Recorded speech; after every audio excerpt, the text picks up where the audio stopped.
I'm going to introduce our speakers and let them give more of a personal introduction as soon as I hand it over. So today is the third in our Beyond Digital series. And this particular session was really sparked by one of the previous comments that Kaisa made in one of our earlier sessions. And she said, we need not only understand ways and means how to implement digital, but also what is blocking digital maturity.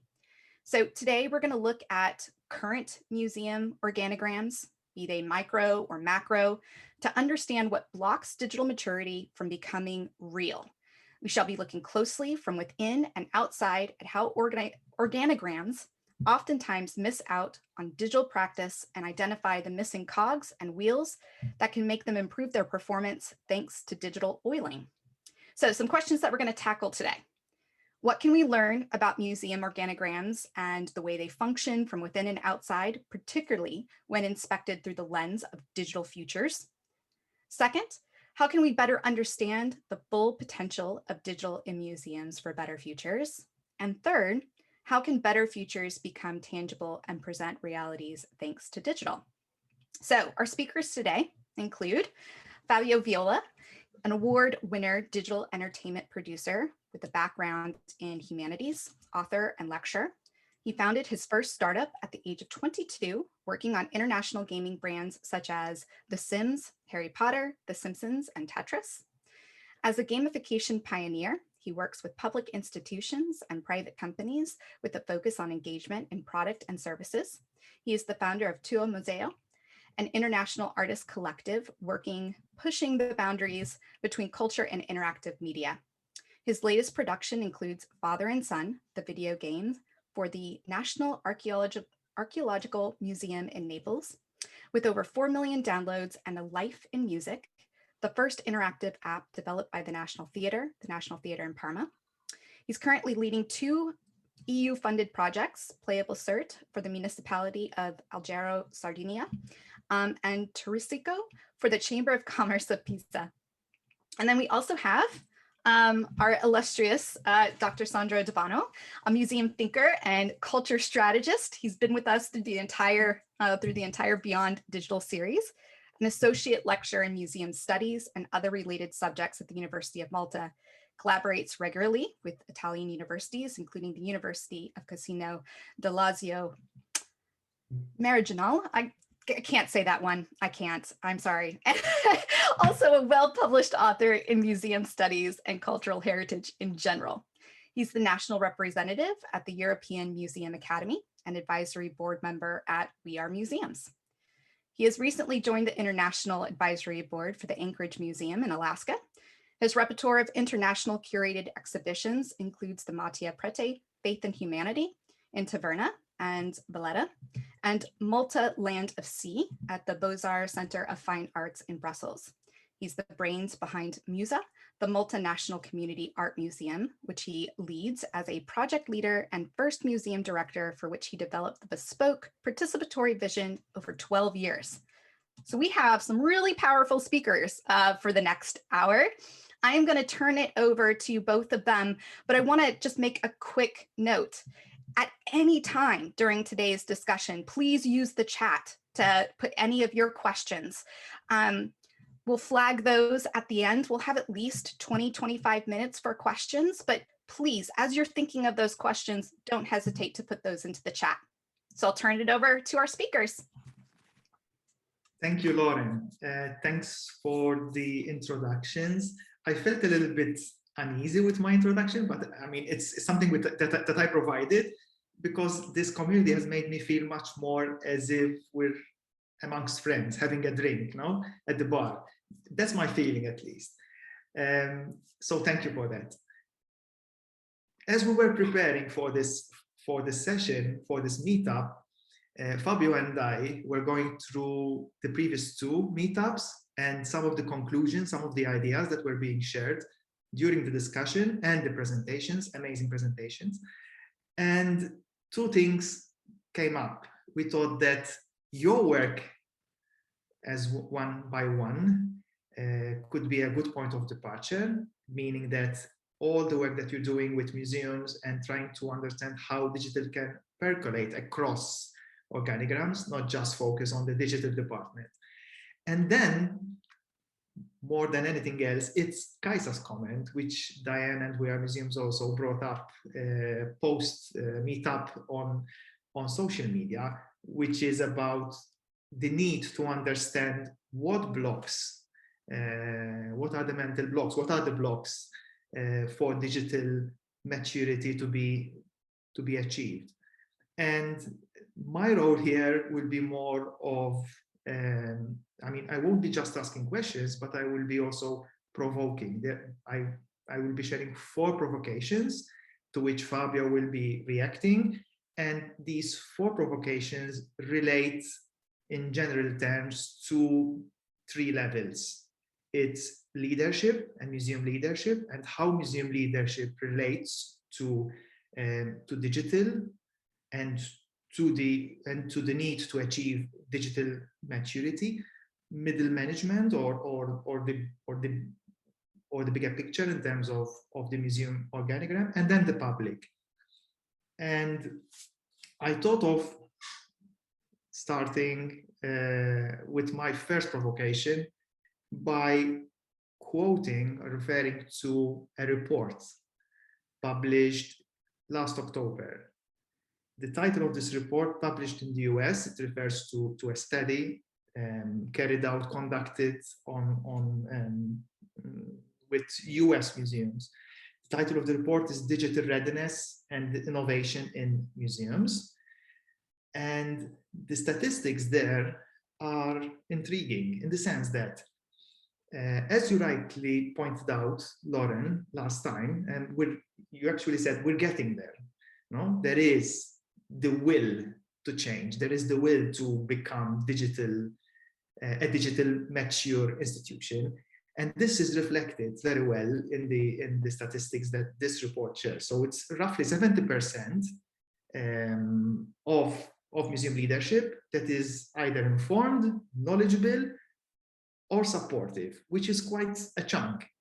However, on the other hand, and this is something that made me think, it's just 11% of the leadership which is digital. There are only 11% within that level that are digital leaders. So digital leaders in senior management are still a very small percentage. And this made me think of how museums are going to bring all the strands together. Because there could be digital maturity or digital awareness, a greater digital awareness at different levels of the organization, but then someone needs to bring all these strands together. And my experience as an ex-museum director, working from within the organization, will be my point of departure for the provocation that I would like Fabio to react. Because Fabio has been working from outside, so he would be seeing things different, and that is the difference or alternative perspective that Fabio will be bringing. So Fabio, from your experience then, what type of digital leadership do museums need to bring all the strands together? You need to unmute. Sorry. Let me start saying that I believe that it's time to overcome the physical versus digital debate. I mean, what I mean is, in my opinion, they represent just 2 ways of transmitting experiences, products, processes, and experience comes always first. Why I say that? Because paradoxically, the digital departments risk to self-isolating the digital instrument itself. Because usually in my actual experience, I see a lot of digitalization. For digitalization, I mean, I take something born physical and I transfer in digital. So if I create the digital departments, usually I recognize that physical comes first. And following comes the digital department, usually, at least here in Italy. And it's a big problem. It's going to be a big problem because we have millions of people born in the last 20 years, and for them there is not a real distinction between digital and real flowers, between a digital square and a physical square.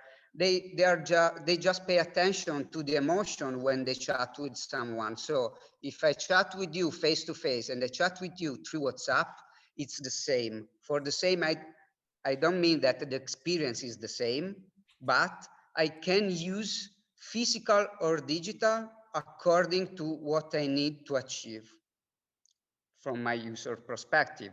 And so experience department should be the new normal, both in public entities and even in private companies.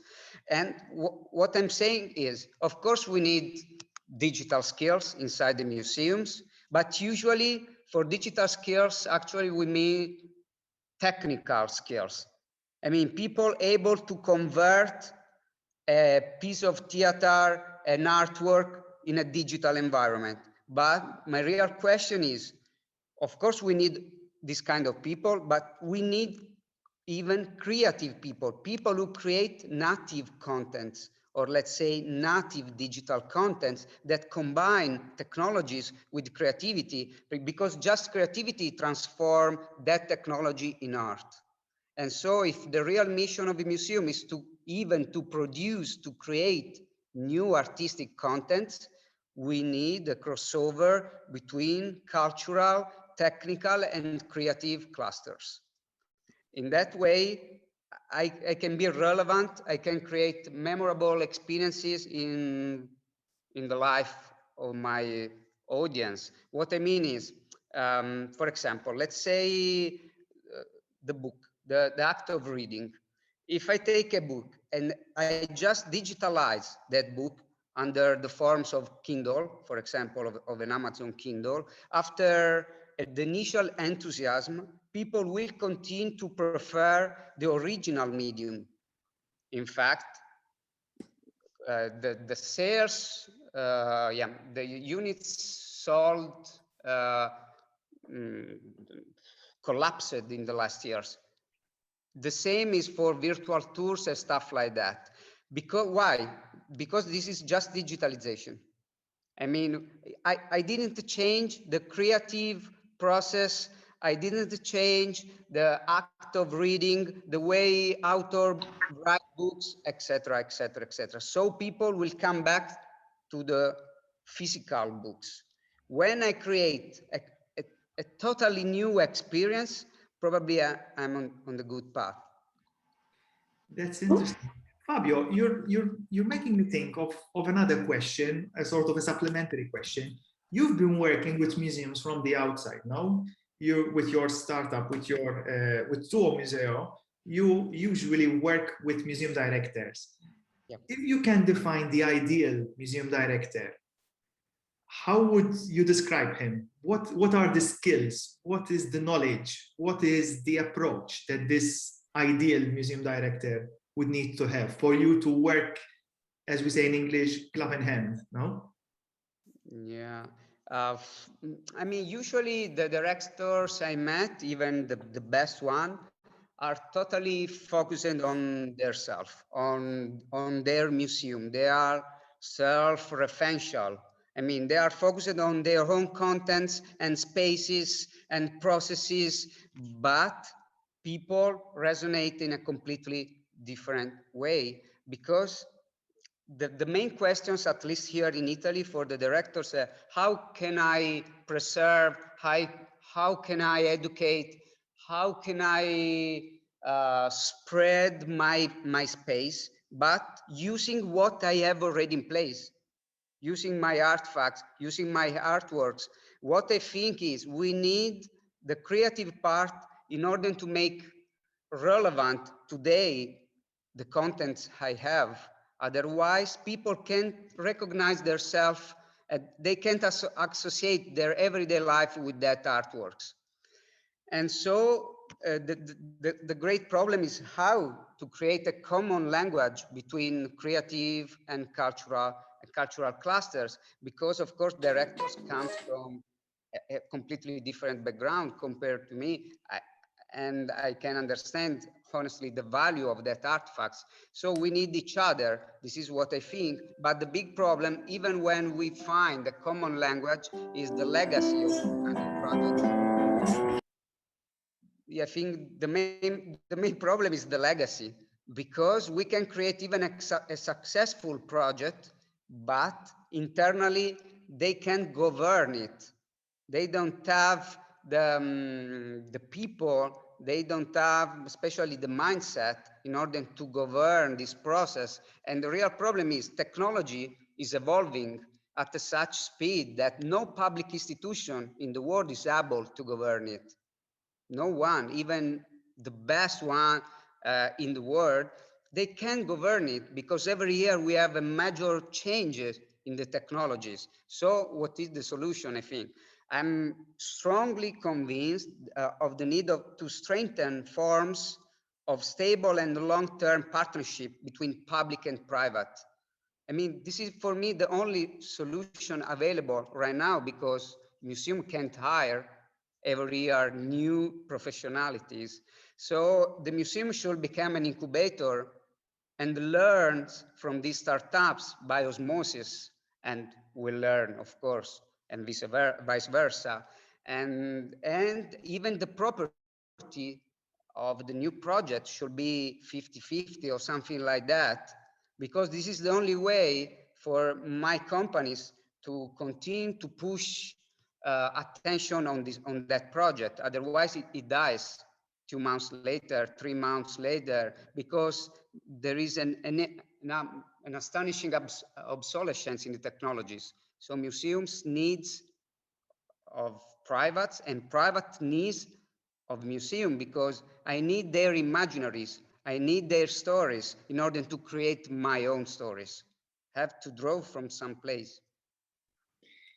That's very interesting. In fact, you reminded me also of the situation in the US, where in the 1980s, a lot of expertise began to be found out, in the sense that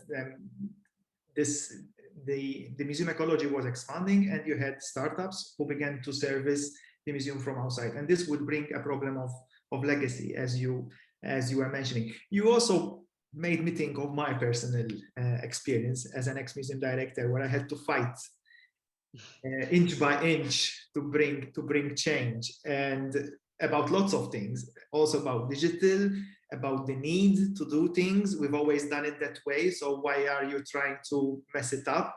Things work, just leave it alone. And I mean, I'm curious to understand how you would work with museums, in the sense that I would usually find comfort and support from outside the museum. I mean, in a sense, if the museum is the fort, the besiegers sort of would be the ones who would be my allies, who would be helping me, who would be supporting me. Do you feel this? Do you see this need? Do you actually support game changers or change makers within the institution, or is it just, you know, trying to work together? I mean, what type of relationship would really trigger the chemistry to, you know, to become digitally mature? Yeah, usually the second one you just told. I mean, we find probably the best way to cooperate for a certain amount of time, uh, because in order to find a tight cooperation, we should change our languages respectively. I mean, museums are focused on what they call cultural consumption. I'm more focused on the cultural production, and there is a tension between these two strategies. For me, museums should be places where we imagine, where we create the future, a place for artists, a place for creative. Why public libraries are not the place for who write, for publishing books? Why the museum are not the place for living artists? Usually, of course, there are some exceptions. And this is the tension, actually, even because museum should understand that they should look at Fortnite, at Netflix, at Candy Crush, at Spotify as models, rivals in reaching, engaging, transferring knowledge, and even monetizing the audience.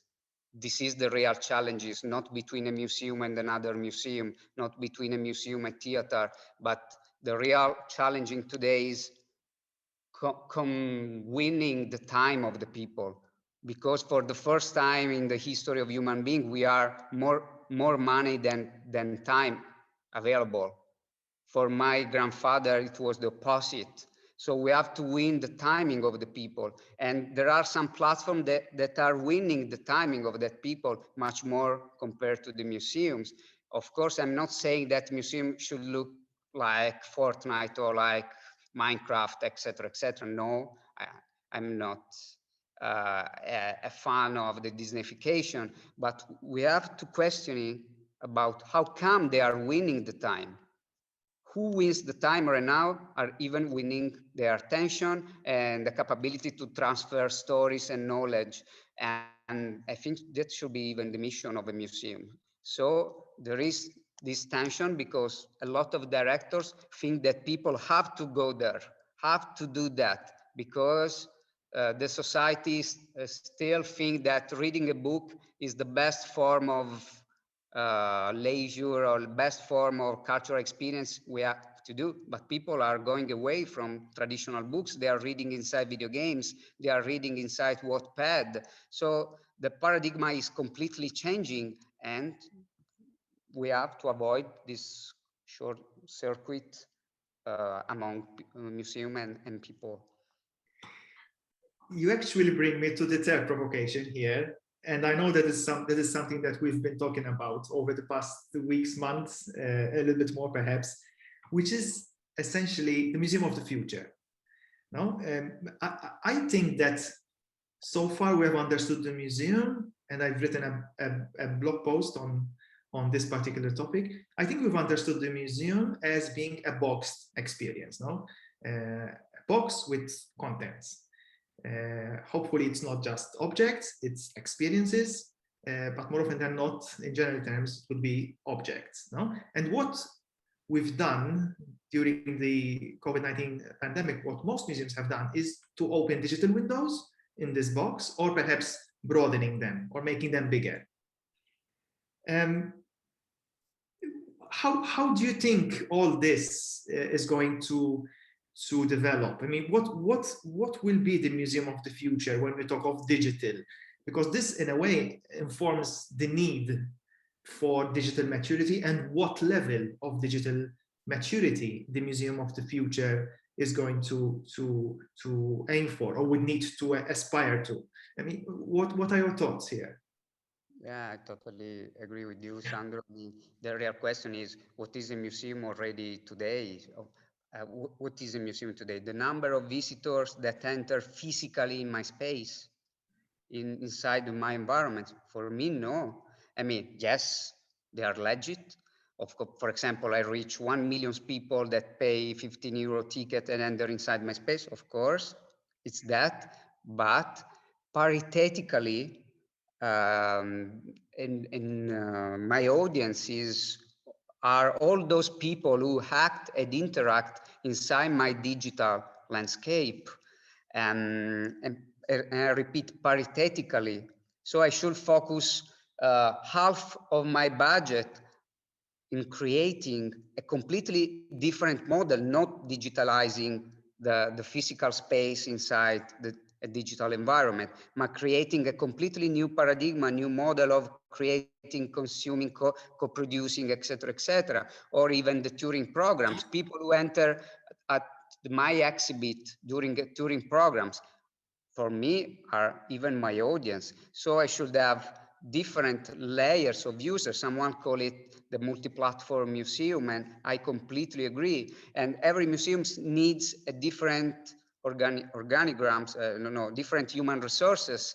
And we need, because for example, in the digital, we are more able to create, to co-create, to move, to mix up, to mesh up everything. And I think that in the strategy of the Museum of Future, we should recognize at least three audience layers. Of course, the spectator.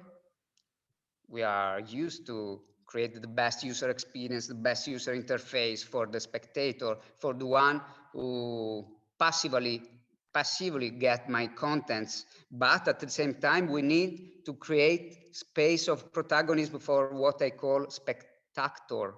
It's a mix, it's an actor. So people who needs to act and interact because they are exposed to video games, to social networks every day. They want to be relevant. They want to take decisions, but actually often the museums are not that kind of space. And at the end, we have the third layer, spectator. People want to be author of something. They want to leave their traces. And so we need to accomplish these different needs. So we need to give freedom to our contents and moving from the idea of cultural attractor to the idea of cultural activator. For activator, I mean, we give power and freedom to the people to taking my monuments, my artworks, my stories, and re-elaborate and spreading on a worldwide audience. So we have completely to rethink about the concept of timing and space for the future. For example, in the digital world, the timing is often asynchronous. Instead, the cultural attractors are always live. You need to be in that place at that timing. Instead, in digital, the environment is completely different. And even the internationalization, because at that point, if we move from cultural attractor to cultural activator, we are talking to a worldwide audience. So we have to rewrite completely our stories because a Chinese guy, a girl in Pakistan are at the same time interacting with father and son. So we needed to rewrite completely the story and making appealing for a worldwide audience and making them, giving them the opportunity to do extractability of the contents and spread away. So we have completely to rethink the overall strategy and content and processes. Lots of thoughts, lots of things to discuss, hopefully, with all the rest of colleagues who are with us. But my last provocation, and I thought of talking a bit about the digital consumption. No? I mean, and I usually refer to this visual where you have, there are two parts. No, there is this baby in a cot, and the parents have just bought one of these toys that you hang on the cot, and they are very excited about this toy, and they think that the baby is as excited as they are. But then the baby in the cot is just seeing a totally different picture. He's seeing these toys from within the cot. So the perspective is different. And I think that museums sometimes, hopefully not more often than not, I don't want to go there, but sometimes tend to understand how digital should be consumed, and they would be convinced that this is the right way. But then the public out there has a totally different set of expectations, is after something else. And from your experience, Fabio, working with museums from outside, how much do you see this as being a reality? Is what the museum is after oftentimes corresponding to what your experience would be? I mean, is there a match? How far apart is the museum from its publics when we talk of digital consumption? Oh, it's big challenging questions. I don't have a real reply. I mean, in my perspective, uh, in the 21st century, people needs to get power. So in that case, directors and curators have to give away some portions of their powers.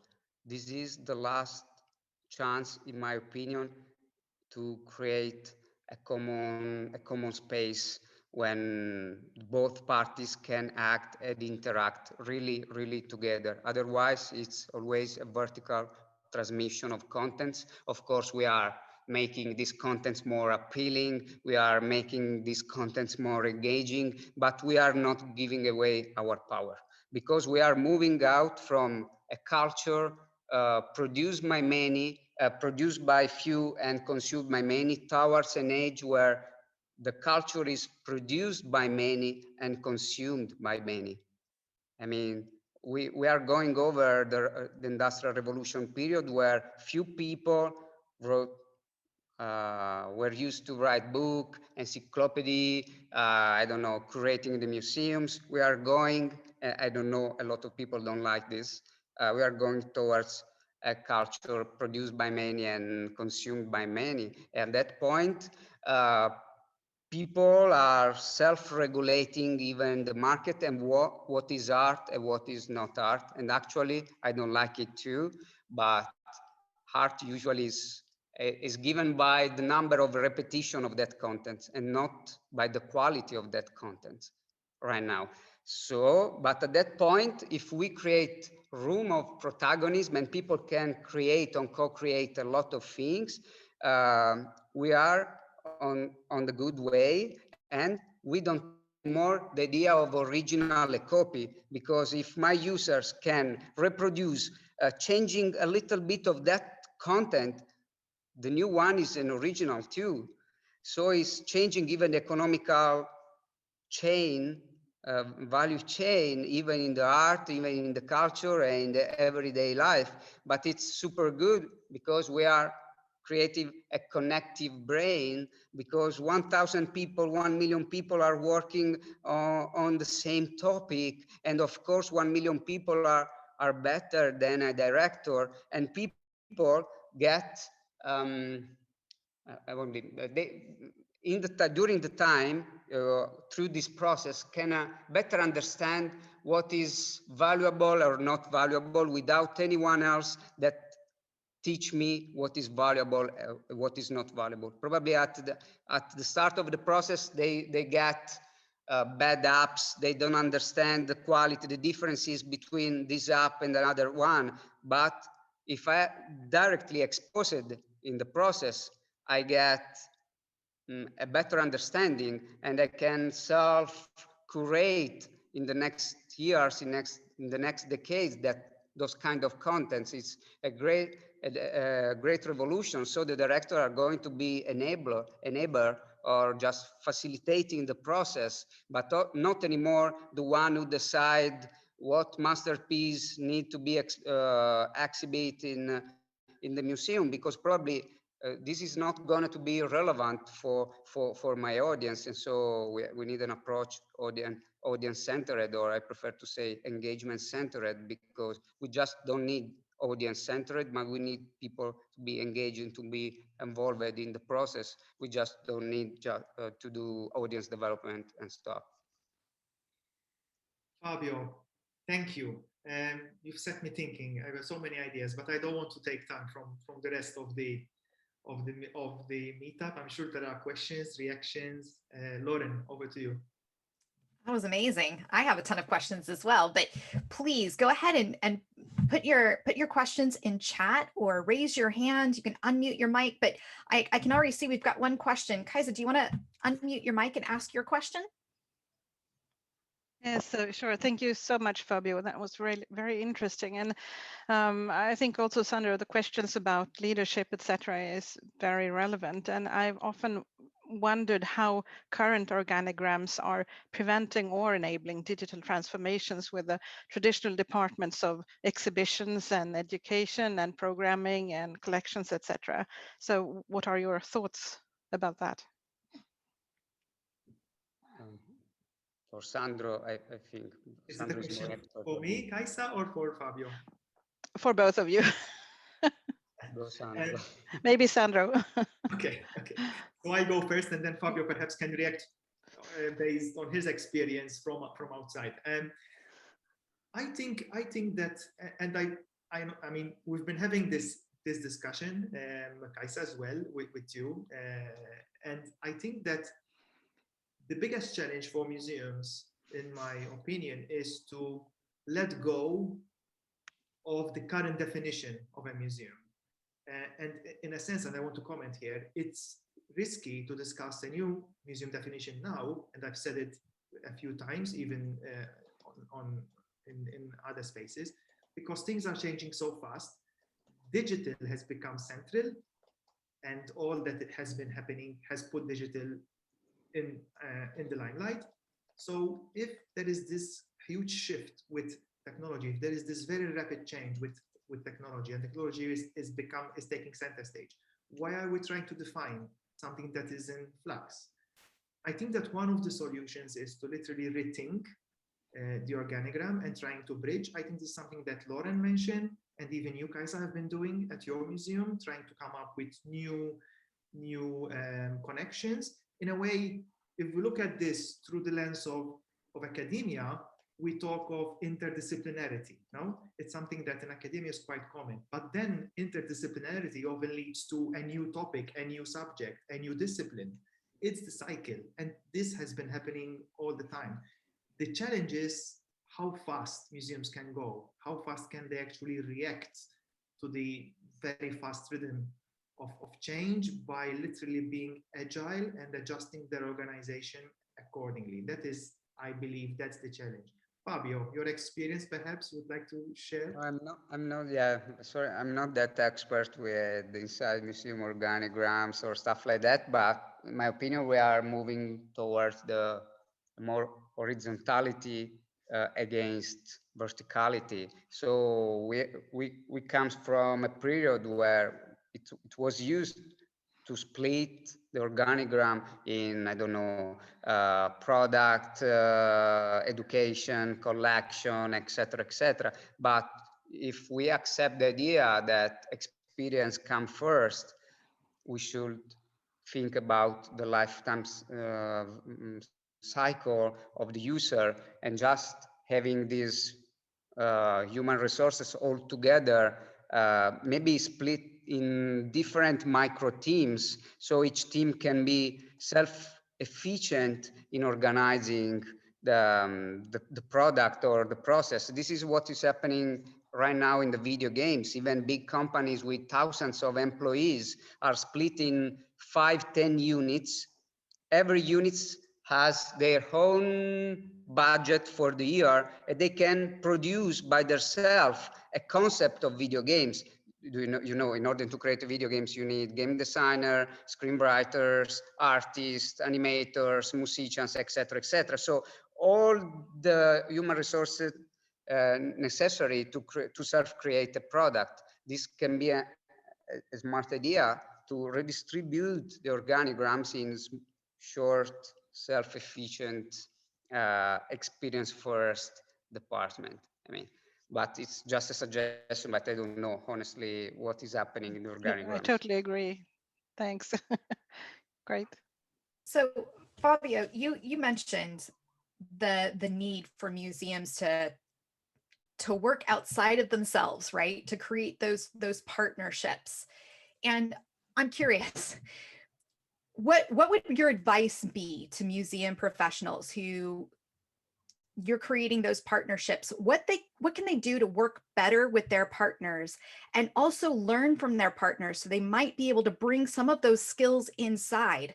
Now, granted, to both of your points, Sandra, your point, Fabio, your point about how everything is changing so rapidly, it's difficult to be the master of all skills within a single museum. But what could we be learning and bringing back inside of our organization through these partnerships? What advice would you give?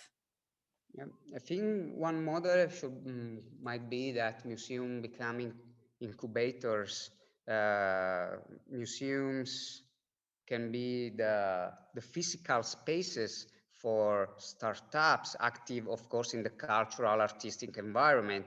Everyone has its own mission, of course, but it's more easy to create contamination, to create crossover, to create even joint projects all together, or just and vice versa. Because for me, it's absolutely a plus to have an already established audience having already established stories and other backgrounds that I don't have inside my company. So it can be a value for both public and private. But I think the museum can't hire me or people like me, even because I'm not interested in staying there and doing just what the director say me to do. But we need freedom and they need freedom. And we need to converge sometimes in project, but we need probably to stay in the same physical space or to have a long-term kind of partnership or stuff like that. So the museum knows that when we talk about gaming, I can refer to Fabio when we talk about new technologies. When we talk about NFT, I have 2-3 partners physically there or just virtually there, even digitally incubated, not only physically. Or even museum can invest.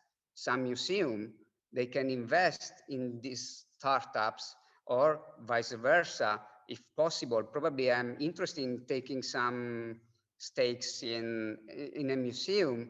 Of course, it's not possible because often they are public entities, but it can be interesting because they can be the first place where I experience my new project and stuff like that.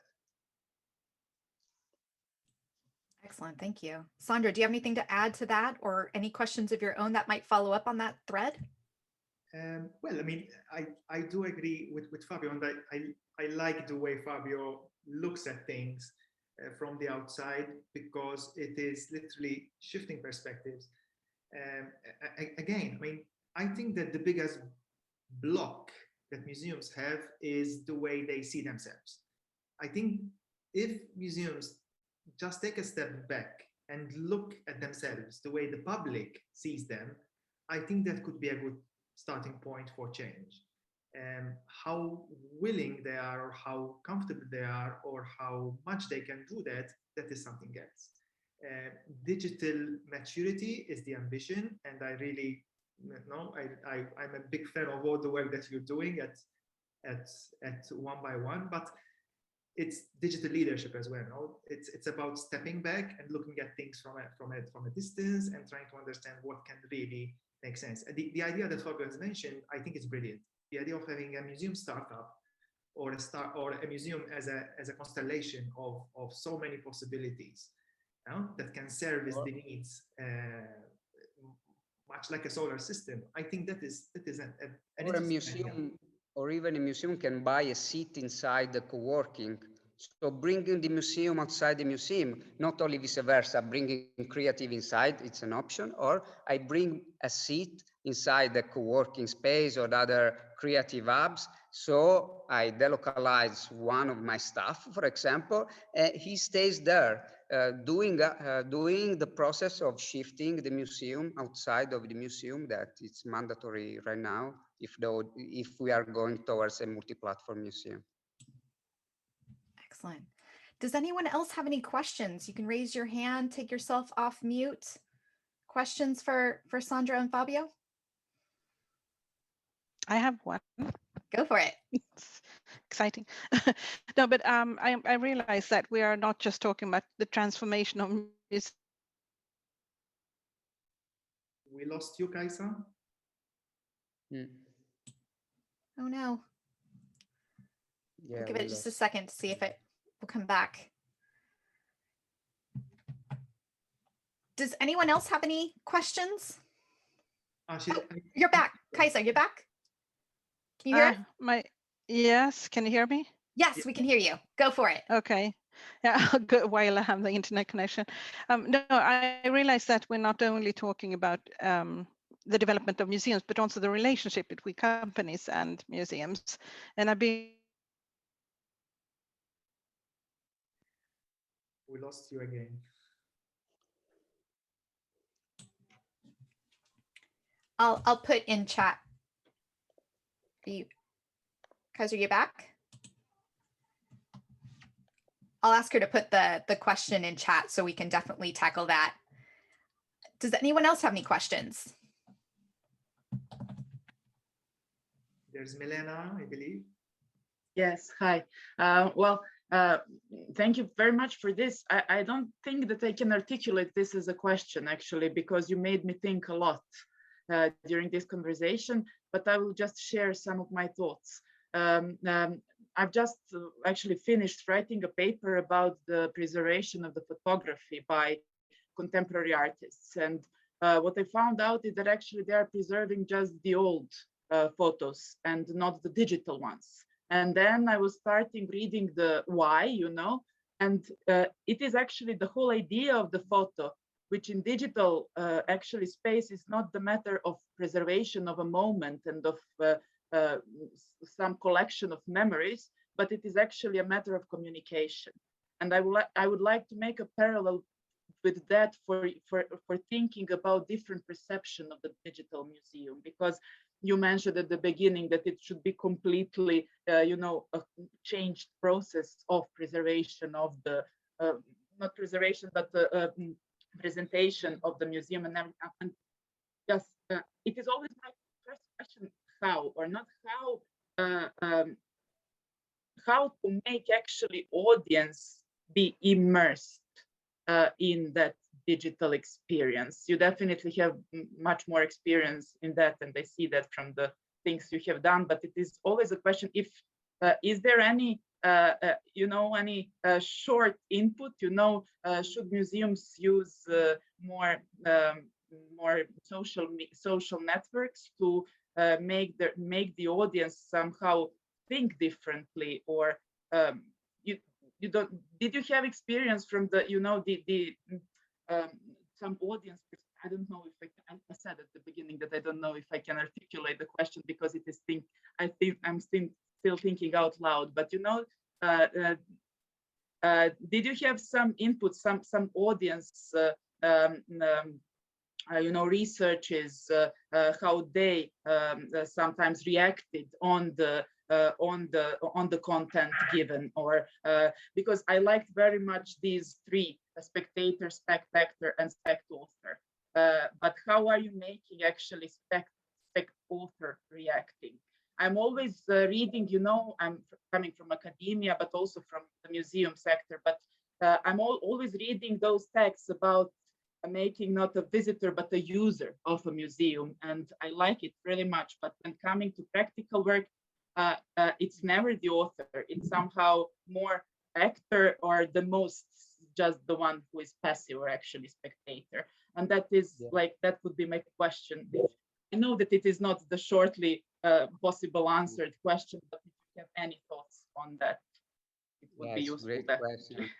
Yeah, and very long reply to need, but I think we have two paths. One is the model, let's say that team lab. It's easier for them because they are constructing a completely different museum, completely digital. So it's easier, but this is one path. Team Lab Digital Museum in Tokyo, for example, or stuff like that, is one of the most visited museum in Tokyo without any object, without anything from the past. But it's easier because they don't have an heavy infrastructure to reconvert.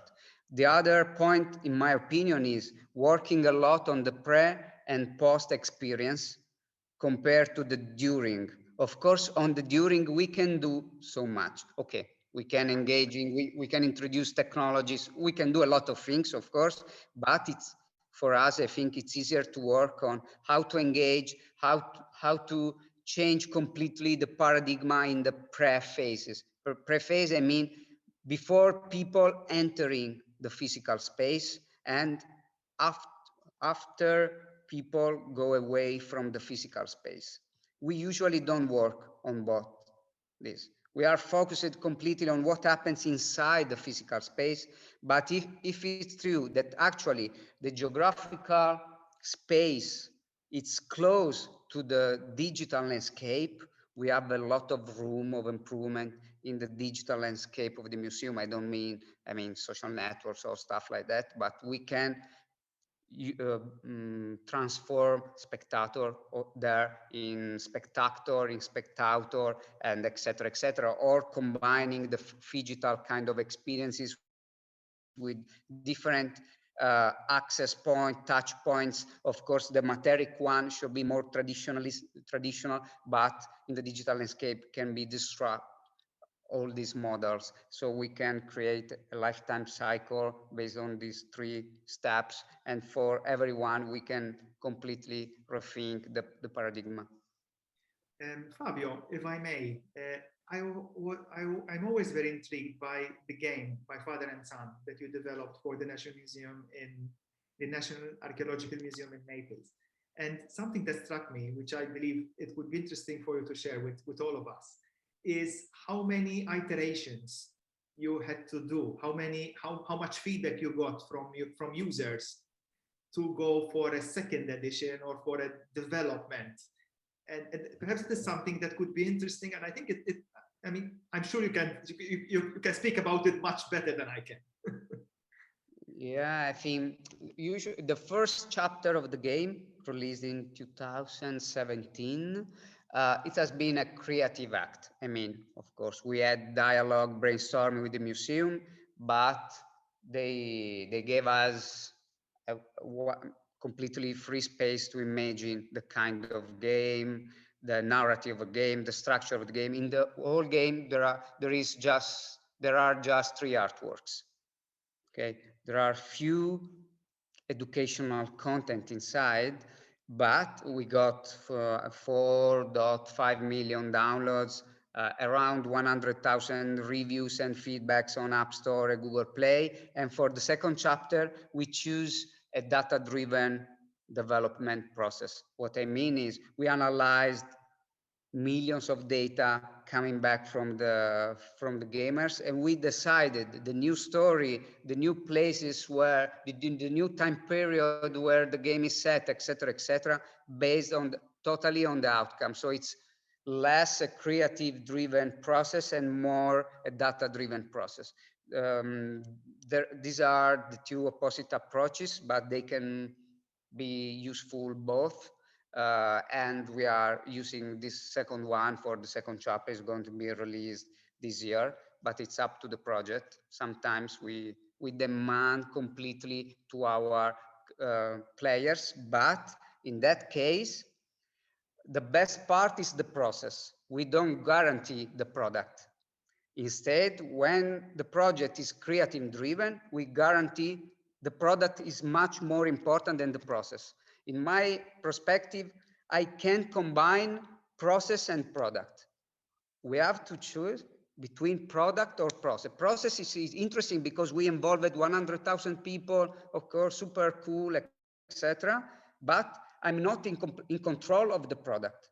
Usually museum want to be in control of the product more, and so we have 2 choices. I mean, one is not better than the other. There are just 2 options, but I think it's pretty much impossible to combine a great participatory process with a great final product, even because when we use participatory process, we don't have a real product. I mean, we have so many products. I don't know in English, but how many people we involved, we have different product for each instant. Because every time Fabio contributes, Marta contributes, we have a new product. It changes constantly. So we don't have the traditional artwork at the end. Okay, so there are completely different approaches. And maybe that how you just answered, that might be a nice way. Kaisa wrote her question in the chat, and I think maybe this question builds a bit more on what you just responded to. She states, I've been working with the Cultural Heritage Incubator in Sweden for a few years, representing the museum side. I've tried to clarify for participating startups the museum's needs and how we work as collaborating partners. From my experience, many companies that want to work with museums want to sell ready products. They don't understand the needs of the museums, and museums don't always understand what they want and need. What is your experience of this, Fabio, and museums as partners and customers? How would you build on that? Yeah, I mean, in my perspective, everything have to be tailor-made. Of course, I'm not becoming rich because I don't create one product for 100 museums, but every time we start by scratch. It's not the best economical approach from entrepreneur point of view, of course, but it's for me, it's the only chance, we are not sure, of course, to be relevant for the audience of that museum. And so, yeah, that's why actually we always need even a financial support from that museum, because we got paid for the museum for this product. Because if I work on a scalable projects, I don't ask any money to the museum, because I create that project and scale up around 100 and ask to the user, to final users, to pay. Actually, if we need tailor-made projects, we need to find sustainable economical approach. But for example, in Father and Son, let me say that. Of course, you can complete the game being on your couch in Bangladesh, but only if you visit physically the Museum of Naples, you unlock some digital extra contents inside the game. What happened? That actually more than 50,000 people paid 50 euro to the museum in order to enter and to unlock even the additional content. So what happened that, for example, the museum paid me 100,000 euro, but at the same time, they earned an extra 750,000 euro on top of other kind of impact from a communicational point of view, awards and other things. So what I'm saying, that technology can be self-sustainable very, very, very often. Why? If you just think about that opportunity when you create something, and all the projects should be at least partially self-sustainable, because especially in the digital environment, maintenance and evolution costs much more than creating the product. I mean, the cost I sustained to create Father and Son is a minimal part compared to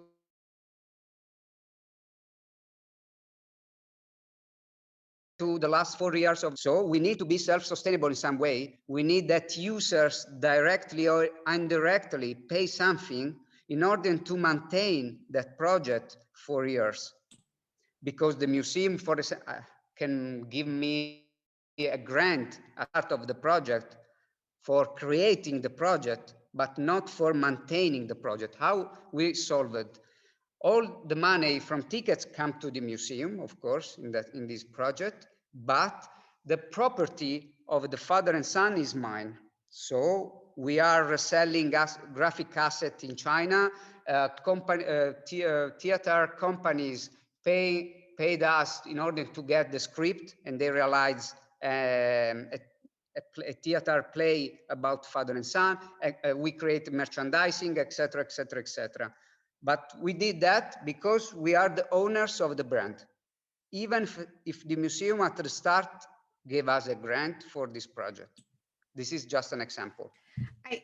How to combine public and private. We do have a hand raised, but I just want to comment on that last piece, because I think, correct me if I'm wrong, what you're saying is not only do they need to have, this mindset shift and a different, rhythm of working, but it's also really challenging our business models.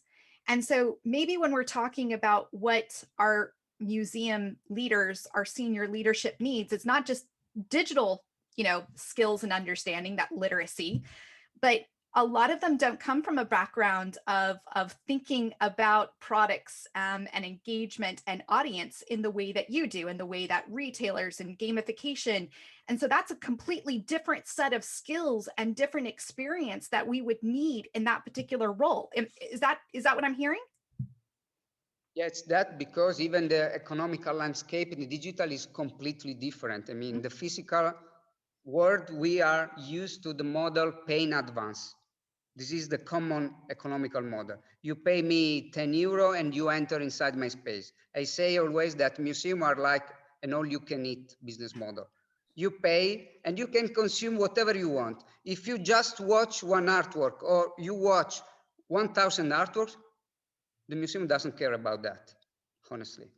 I mean, they care, but the economical model doesn't change. For example, in the digital environment, the leading business model is free to play, or so-called freemium. And so it's completely disruptive model, because at that point I need to engage you, because people start paying just when they are engaged. And I have to structure the whole experience in order to make people paying for accelerating the process, for ornamental things, for giving them an option on top, etc., etc. It changes completely. So more people. So I'm not interested in how many people enter in my museum or my app, but I'm interested in timing-based KPI. How many time they spend inside my app, how many time they return, they come back in my app, so the retention, how they are proactive, they co-create contents that I can sell to other users. The landscape is completely different. Yeah. Excellent. Maxime, you have your hand raised. Would you like to ask your question? Yeah, thank you very much. Actually, I think you've just answered. I was going to talk about monetization and I was going to ask, what is the solution for museum to accept this kind of project in order that they can make money with it? And you kind of give me an answer already. So thank you. You can always add on to that. Yeah, no, it's because I'm working on a project at the moment with a museum that's building a video game. And the first thought that they had was to make the access to the game a paid access. But looking around, you benchmark for 5 seconds and you understand that it's not the right thing to do. But then it's, as you said, building this engagement that will make the user buy other things or spend money different ways, and that's very difficult for us internally because we don't actually know how to measure that from the beginning. So in order to sell that to the board, we can't say we have this and we're planning on selling it over 2 years time, and in 2 years we will have refunded what we put in. We can't make, so in terms of presenting the project to the people who are going to say yes or no, it's kind of difficult because we don't have this clear overview of the money that is going to be entering the museum with that game, if that makes sense. Yeah, I understand your question. Usually I pitch I mean a kind of business model where I estimate the costs of the project, of course, but I estimate even the return on investment. Usually I bring on board different layers: returns in terms of communication, returns in terms of cultural, touristic, social impact, but even the third layer is the economical return on investment. What I mean is, if I decide to create a new cultural artifact, because for me video games are a cultural and artistic expression of the 21st century, I decide to publish worldwide. This is another big difference, is because if I publish this game only to my actual audience, have 1,100,000, 10,000, it's up to the museum, and it's not enough to reach self-sustainability. Have to write a story, a kind of game that starts from my museum, but it's worldwide appealing. So the story is a meta story. For example, in that case of Naples, it's a story about a father and son.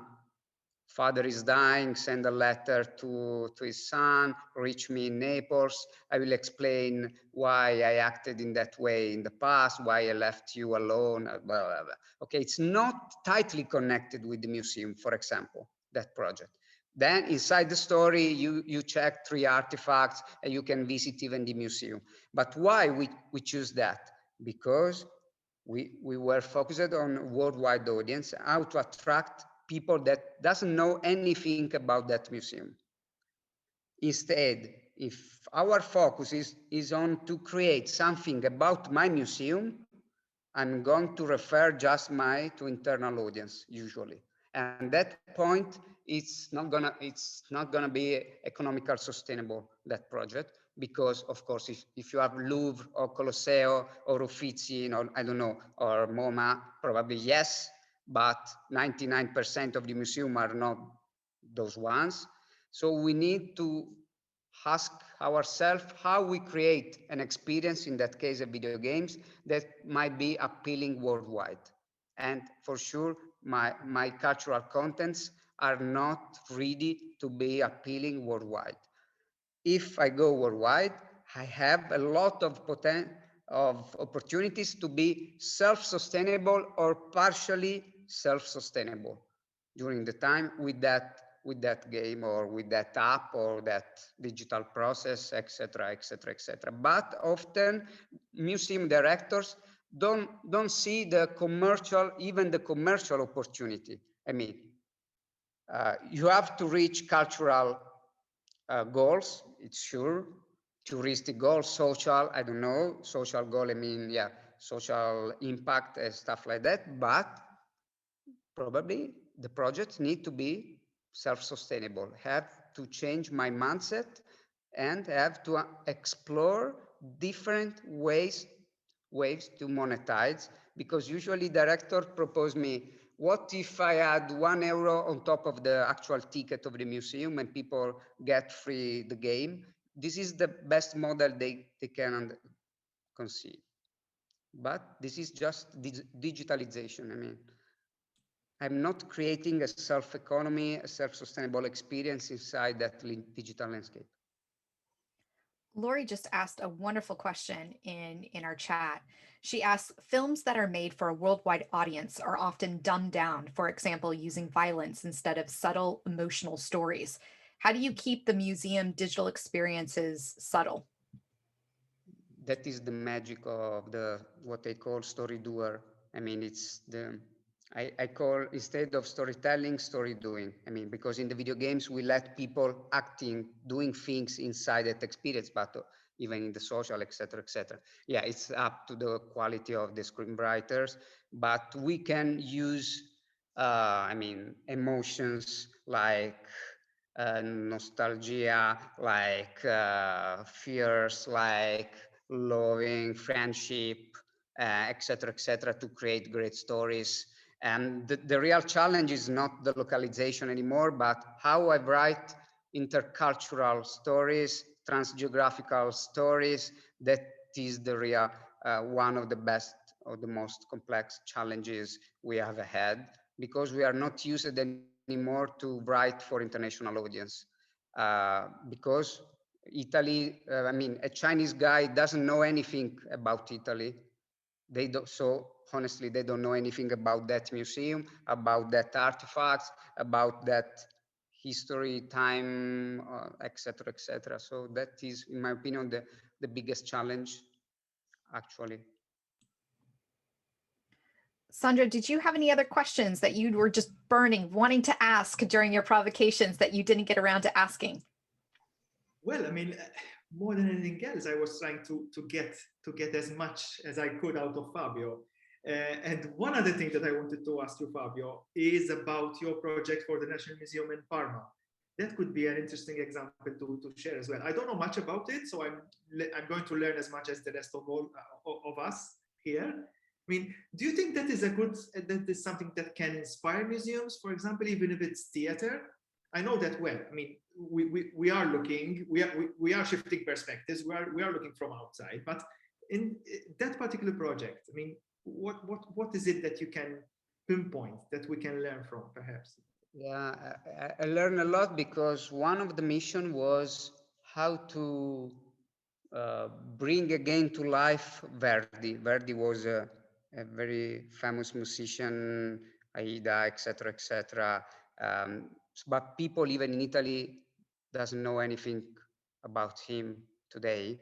So we decided to write a story about two a guy and girl, 18 years old, that spent one summer together in 2008. So anything, no related to the historical period, no relationship with Verdi, but the story of that main character, named Antonio, is the story of Giuseppe Verdi.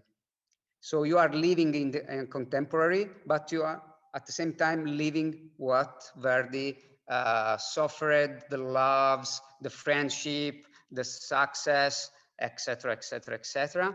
And for example, we reached 420,000 people around the world. A large part of our audiences are international. I think usually in our project, just around 5-8% of our audience is Italian. It looks strange, apparently. It's a product based on Italy, made by Italian, but which is the reason? In Italy, we are just 60 million people. In the world, we are around 8 billion people. So if we target a worldwide audience, the relationship is around 6-7%, 60 million to 8 billion people. And for example, Chinese people play a lot. All our games are played by a lot of Chinese people. And for example, the China Travel Group is the only travel group available in China. Is a governative travel group. So if a Chinese want to travel around the world, they have to go to the China Travel Group, are using, for example, Father and Son as interactive brochure, bringing people in Naples. So they spread the game in China and they use that to prepare the visit So this is even the power of new languages. And in several countries, things like this are happening because a lot of tour operators are not using any more brochures, but they are using movies or video games or interactive apps in order to sell the destination. It looks very, very strange, but it is what is happening. And for example, a Life in Music, this game for the theater, now is gonna to become a physical theater play itself. It's new form of transmedia. You can play, then at a certain point you have to go physically at that theater play, and then you come back online. So you are surfing around physical and digital. Fabio, I cannot resist not mentioning this. Honestly, Lauren, my apologies, but this is something you mentioned authenticity, no? Because your story with Verdi is not authentic. I mean, if you look at it through the lens of a museum, it's fiction. Yeah. Now, museums usually talk of authenticity, no? Of the original, of the real thing. Do you see this as a challenge from your experience working with museums? How big is this of a challenge? Yeah, someone doesn't accept this principle, but for me, in my opinion, we need to engage people, especially first-time user or people that doesn't know that institution, and we have to engage them. And at that point, they are ready to get the more traditional cultural knowledge transfer. This is my idea, so I can't use the original Verdi or put my game 2 centuries ago because it's risk to not be relevant or easily understandable from a Chinese people with a complete cultural environment. And so we need to find a common language. And of course, any experience has different layers. What I mean is you can just play the story of two guys, a guy and girl in the 2008. But if you reflect, and we disseminate clues around the game, you can understand that there is a tight relationship between that story and the story of Verdi. And if you are even more interested about Verdi, inside the game, you find some options that bring you something else. But if you want to be a researcher about Verdi, you have to go there. You have to talk with the senior researchers of the theater or museum because I'm not able to transfer that. I mean, it's not my job, but I start the process. And of course, in that case, video games are not for specialists. I'm not doing video games for specialists of contemporary art. Video games can be used, but I'm not able because I don't have that background. I'm just able to create stories, new stories. Great. We have time for one more question. Does anybody want to raise their hand, unmute their mic, and ask that question? Anyone?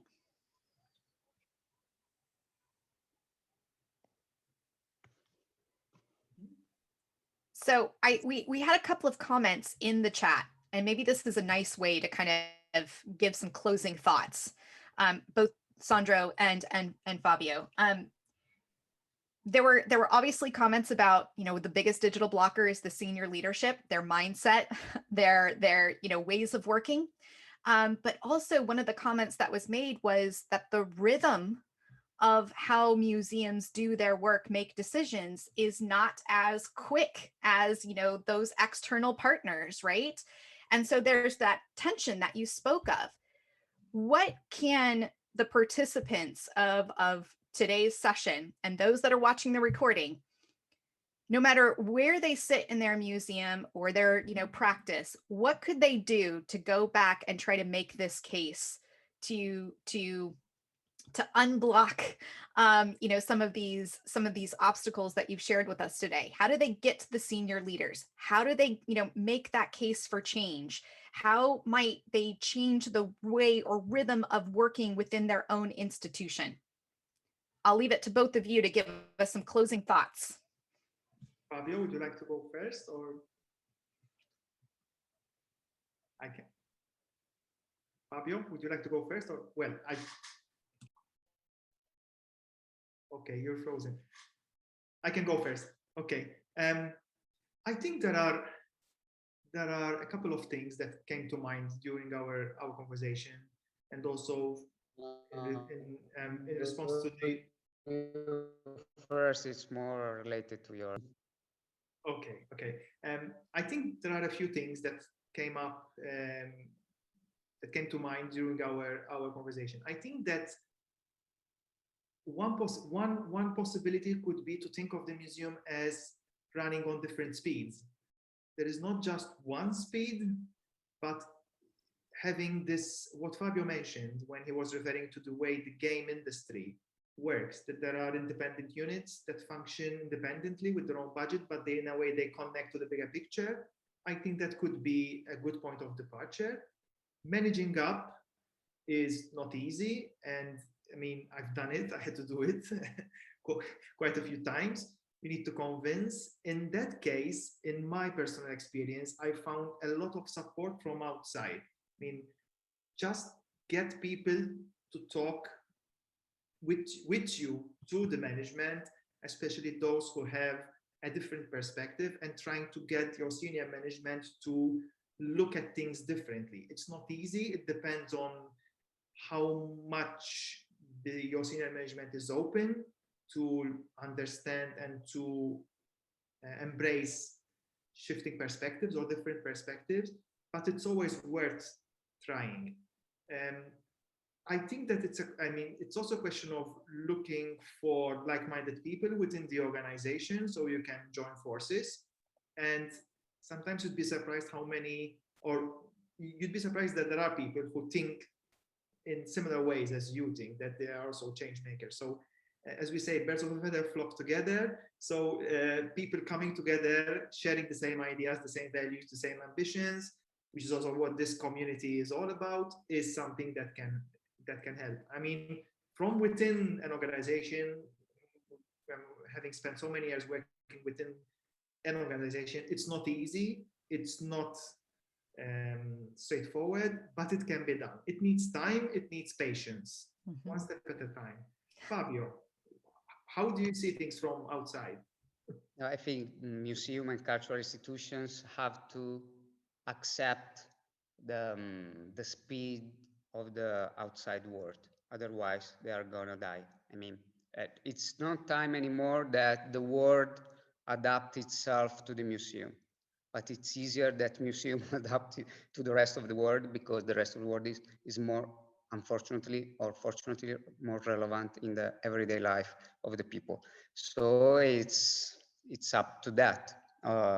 Museum have to go where people are, so they have to use even their languages, their places, and their time, bringing their contents and making possible for each of us to get access to that content in a compatible way, according to our emotional, according to our cultural and cognitive skills. So they have to speak totally different languages for each customer or user.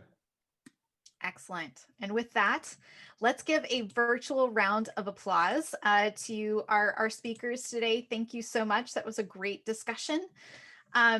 We have one more meeting in our series, and that is on June 16th. So please RSVP, mark your calendars, and I'll turn it over to our We Are Museum partners for any additional thoughts.